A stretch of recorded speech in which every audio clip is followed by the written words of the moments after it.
오직 주께서 각 사람에게 나눠주신 대로 하나님이 각 사람을 부르신 그대로 행하라. 내가 모든 교회에서 이와 같이 명하노라. 할례자로서 부르심을 받은 자가 있느냐? 무할례자가 되지 말며 무할례자로 부르심을 받은 자가 있느냐? 할례를 받지 말라. 할례 받는 것도 아무것도 아니요 할례 받지 아니하는 것도 아무것도 아니로되 오직 하나님의 계명을 지킬 따름이니라. 각 사람은 부르심을 받은 그 부르심 그대로 지내라. 네가 종으로 있을 때에 부르심을 받았느냐 염려하지 말라. 그러나 네가 자유롭게 될 수 있거든 그것을 이용하라. 주 안에서 부르심을 받은 자는 종이라도 주께 속한 자유인이요 또 그와 같이 자유인으로 있을 때에 부르심을 받은 자는 그리스도의 종이니라. 너희는 값으로 사신 것이니 사람들의 종이 되지 말라. 형제들아, 너희는 각각 부르심을 받은 그대로 하나님과 함께 거하라.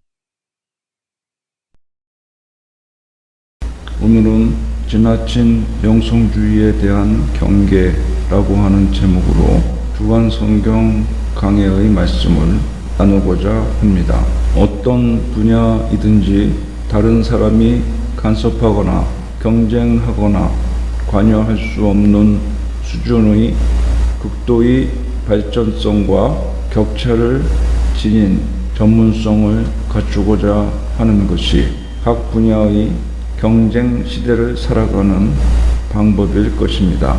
이것은 영적인 분야에도 마찬가지일 것입니다. 학식이 있는 자는 논문의 발표나 저널의 기재 등으로 자신의 학문적 성과와 업적을 홍보하고 입증받기를 원하며 이를 추구할 것입니다.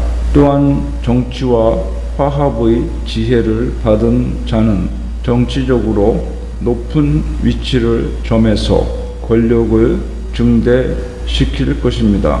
그리고 자신이 속한 단체를 크게 확장시켜 갈 것입니다. 그것이 자신의 영향을 확장해 나가는 기반이 되기 때문입니다. 이렇게 자신의 영향력을 확장해 나갈 것입니다. 그렇다면 영적인 능력이나 은사를 지닌 자는 어떠할 것입니까?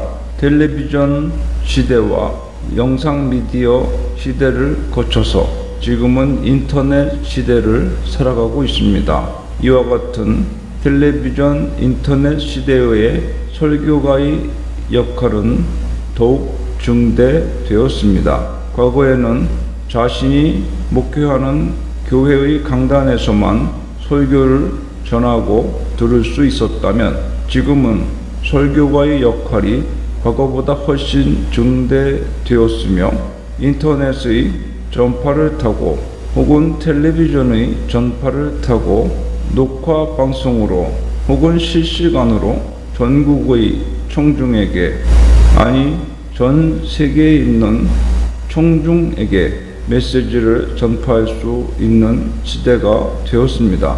그래서 이와 같은 텔레비전 설교 혹은 인터넷 설교를 하는 대부분의 목회자들은 그들의 메시지의 영향력이 훨씬 증대된 것입니다. 영향력이 커진 반면 과거보다 더 많은 힘을 가지게 되므로 이에 반하는 세력의 목소리는 상대적으로 큰 영향력을 발휘할 수 없는 일종의 권력이 형성되게 되었습니다.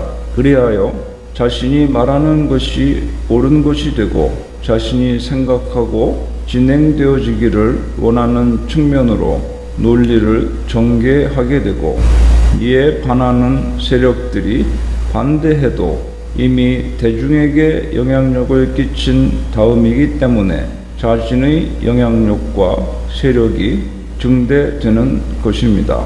반대되는 목소리를 내는 사람들은 그들의 주장을 많은 회중에게 전달할 매체가 없거나 제한적이지만 이미 이런 매체들을 통해서 설교하고 있는 설교가들은 무한한 지지 세력을 손에 넣을 수 있기 때문인 것입니다.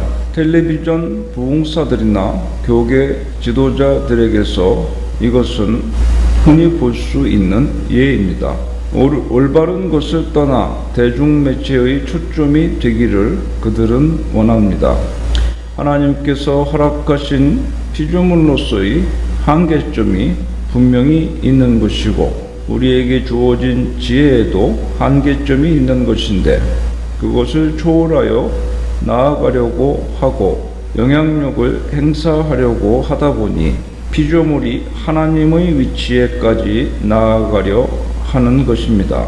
과거 추종 세력 천사들이 많은 천사장이 그 자신을 따르는 수많은 천사들의 무리의 지지와 인기를 등에 업고 그 추종 세력의 힘을 얻어서 감히 하나님께 반기를 들어 반역을 하고 하나님의 자리를 넘봤던 것처럼 오늘날 대중매체라는 것이 장소와 지역을 떠나 전 세계적으로 서로 연결되어 있고 수많은 사람들이 참여합니다. 지지 세력이 있는 곳이라면 어디든지 접근하여 자신의 세력과 이익 분배를 증진시키려고 하는 것입니다. 우리나라의 많은 유튜버들이 수만 명 이상의 구독자를 기록하고 있습니다. 또한 중국 유튜버들은 자국의 인터넷 콘텐츠에 대한 검열과 제약이 심해서 구독자들의 참여나 시장이 인구에 비해 과히 넓지가 못합니다. 그래서 번역기의 발달을 힘입어서 중국 유튜버들은 콘텐츠를 한국어로 번역하고 마치 자기가 한국 사람인 것처럼 국적을 속이며 한국 유튜버들의 사이에 끼어들어 한국 사람들의 구독과 좋아요를 유도한다고 합니다. 중국 사람들이 이렇게 하는 것을 어떻게 알 수 있느냐 하면 번역이 매우 어색하고 전체적인 줄거리는 짐작할 수 있지만 내용 연결이 전혀 안 되고 횡설수설하며 어법에 맞지 않는 어색한 번역체를 사용한다고 합니다. 그러면 이러한 사실에 대한 주님의 가르침은 어떻습니까? 주님께서 피로 값주고 사신 것이 되었고 새로운 피조물이 되었으니 더 이상 종의 멍에를 매지 말라라고 말씀하십니다. 그리스도의 종이 되고 더 이상 사람들의 종이 되지 말라는 것입니다. 그리스도교의 문명이 세상을 점령하게 되면 점차로 사람들의 의식이 변화되어서 사회제도로서의 노예제도 또한 시들해질 것이니 복음의 전도에 전념해야 한다는 이야기입니다. 세상을 바꾸려고 하거나 사회제도와 투쟁하려고 하기보다 그런 것은 세상 사람들에게 맡기고 복음의 전도에 자신에게 맡겨진 일에 최선을 다하고 성실하게 자신의 신앙을 성결하게 관리하면서 기다리면 그것이 변화를 위한 원동력이 되고 변혁의 길을 준비하는 사역이 된다는 것입니다. 그러므로 우리는 현재의 사회적 지위에 너무 신경을 쓰지 말고 그 사회적 질서에 어디에 놓여 있든지 간에 하나님을 섬기는 일에만 전심으로 진실하게 마음을 모아서 힘써야 하는 것입니다. 그것은 혼인관계와 같은 가정생활에서도 마찬가지이고 직장 내의 생활과 같은 사회생활을 하는데도 마찬가지인 것입니다. 이같이 힘써 하나님 앞에 갔을 때에 의인으로 인정받으며 착하고 충성된 종이라고 칭찬받는 주님의 일꾼들이 되시기를 바랍니다. 기도합시다. 온 세상의 주인이시며 세상 만물을 사랑과 긍휼과 자비로서 언제나 다스리시는 하나님을 찬양합니다. 오늘도 우리에게 맡겨진 복음 전도의 사명을 성실하게 감당함으로 인하여서 하나님이 기뻐하시는 세상을 만드는 일에 기여하며 하나님의 살아계심과 다스리심을 열방 가운데 선포할 수 있는 저희들의 성령 충만한 삶이 되게 하여 주시옵소서. 예수님의 이름으로 기도하옵나이다.